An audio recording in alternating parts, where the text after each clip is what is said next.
இந்த வார big பாஸ்க்குள்ள car task ரொம்பவே பயங்கரமா போயிட்டு இருக்கு. ஒரு பக்கம் கம்ருதீன் அவரு எங்க ரெட் கார்டு கொடுத்து வெளியே அனுப்பிடுவாங்களோ அப்படிங்கிற பயத்துல அவர் இப்பவே அலர்ட் ஆயிட்டு பார்வதி அவங்க கிட்ட மன்னிப்பெல்லாம் கேட்டு சரண்டர் ஆயிட்டாரு. சொல்ல போனா பார்வதி அவங்க கூட மீண்டும் அந்த காதல் கதையை ஸ்டார்ட் பண்ணிட்டாரு அப்படின்னு சொல்லலாம். அந்த வகையில இந்த வாரம் யாரெல்லாம் நாமினேட்ல இருக்காங்க, அந்த வகையில யார் ரொம்ப குறைவான வாக்குகள்ல இருக்காங்க அப்படிங்கறத பார்க்கலாம். வினோத் அவர் பாத்தீங்கன்னா எப்பவுமே டாப் ஓட்டிங்ல தான் இருக்காரு. சொல்ல போனா அவர் தான் டைட்டில் வின் பண்ணுவாரு அப்படிங்கிற அளவுக்கு அவருக்கு நிறையவே வரவேற்பு இருக்கு. வினோத் அவர் பண்ற விஷயங்களும் சிலது ஏற்றுக்கொள்ளக்கூடியதா இருக்கு. சொல்ல போனா ஒவ்வொரு போட்டியாளர்களுக்கும் அவர் பண்ற அட்வைஸ் விஷயங்களாகட்டும், கம்ருதீன் அவர்கிட்ட பேசுற விஷயங்களாகட்டும், இதெல்லாம் ஓகேவா இருக்கு. ஆனா ஆரம்பத்துல அவர் பண்ண சின்ன சின்ன மிஸ்டேக்னால அவரை ரொம்பவே அதிகமா வைரல் பண்ணி இவர் பண்றதெல்லாம் தப்பு அப்படின்னு சொன்னாங்க.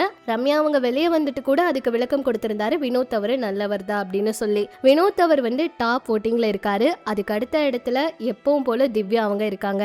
அடுத்து பார்வதி, கம்ருதீன் இவங்க ரெண்டு பேருக்கும் ஒரு ஃபேன் பேஜே இருக்கு. இவங்களோட லவ் கண்டென்ட்டுக்கு நிறைய ஃபேன்ஸ் இருக்காங்க. ஸோ இவங்களுக்கு இப்போ வரைக்குமே சப்போர்ட் போயிட்டு தான் இருக்கு. கம்ருதீன் அவரு என்னதான் விமன்ஸ் கிட்ட மூஞ்சிய பாரு இந்த மாதிரி வார்த்தைகள் எல்லாம் யூஸ் பண்றாரு அப்படின்னு சொல்லி ரெட் கார்டு கொடுங்கன்னு சொன்னாலுமே, ஆனாலும் அவருக்கு ரெட் கார்டு கிடைக்கிறதுக்கான வாய்ப்பு இல்லை.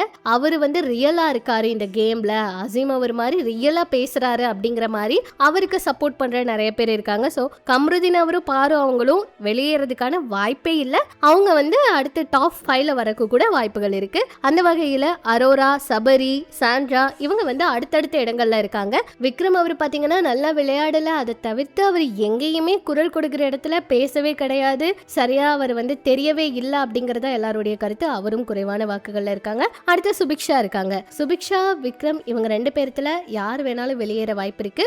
டபுள் எவிக்ஷன் இருந்தா ரெண்டு பேரும் வெளியேற வாய்ப்பு இருக்கு. ஸோ எதிர்பாராததை எதிர்பாருங்கள் அப்படிங்கிற மாதிரி தான் இந்த சீசன் 9 இருக்க போதுங்க. விக்ரம், சுபிக்ஷா இவங்க ரெண்டு பேரும் இந்த வாரம் வெளியேற போறாங்களா, இல்ல டாஸ்க் அடுத்து தொடர்ந்து பண்ண போறாங்களா, இந்த வாரம் யார் டிக்கெட் டு ஃபினாலே வின் பண்ண போறாங்க, என்ன நடக்க போகுது அப்படிங்கறதெல்லாம் பொறுத்திருந்து பார்க்கலாம். ஸோ எதிர்பாராததை எதிர்பாருங்கள் அப்படிங்கிற மாதிரி தான் பிக் பாஸ் சீசன் 9 போயிட்டு இருக்கு. நாம எதிர்பார்த்த மாதிரியே வினோத் அவர் டைட்டில் வின் பண்ண போறாரா, இல்ல வேற யாருக்கு இந்த டைட்டில் கொடுக்க போறாங்க, விஜய் பாரு அவங்க தான் செகண்ட் ரன்னர் அப்பா இருக்க போறாங்களா, இல்ல இந்த இடத்துக்கு தகுதியானவங்க யாரு அப்படிங்கறதெல்லாம் பொறுத்திருந்து பார்த்தா தான் தெரியும். இன்னும் 2 வாரம் இருக்க நிலையில யார் என்ன செய்ய போறாங்க அப்படிங்கறதெல்லாம் வெயிட் பண்ணி பார்க்கலாம். இந்த பிக் பாஸ் சீசன் 9 பத்தி நீங்க என்ன நினைக்கிறீங்க? கம்ருதீன் பாரு அவங்க மறுபடியும் ஜாயின் பண்ணதை பத்தி நீங்க என்ன நினைக்கிறீங்க? இந்த வாரம் யார் வெளியே போகணும்னு நீங்க நினைக்கிறீங்க அப்படிங்கிற உங்களுடைய கருத்துக்களை சொல்லுங்க. பிக் பாஸ் அப்டேட் தெரிஞ்சுக்க நம்ம சேனல் கூட இணைஞ்சிருங்க.